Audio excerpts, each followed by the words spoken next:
The biggest thing that's getting in the way is themselves. Expand on it. Expand on it. Because when you think about most people, when I say the biggest thing that's in their way and their obstacle is themselves, and that's because a lot of my patients in my office and that I see actually put unrealistic expectations on themselves. So when I tell you things such as themselves getting in the way, it really is them. Yeah, you have obstacles like finances. You sometimes have societal stressors. You know, men have different societal stressors. Women have different societal stressors.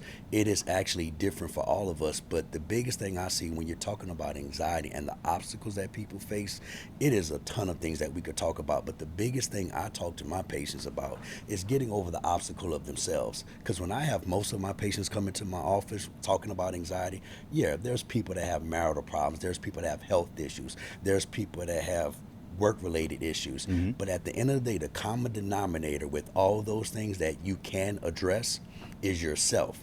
And a lot of folks that deal with anxiety have just years of trained thought processes that are flawed in some regards. Because when you think about anxiety, unlike other mental health issues, like when you're talking about depression, that's a lack of dopamine, serotonin, and norepinephrine. But when you talk about something like anxiety, it is a thought disorder. It is basically the way you perceive the world and the way it looks to you, which then will cause that anxiety. And once again, a lot of my patients' biggest obstacle amongst everything else is simply them getting their own way. And I actually try to help them get out of their own way. And once we do that, it becomes easier.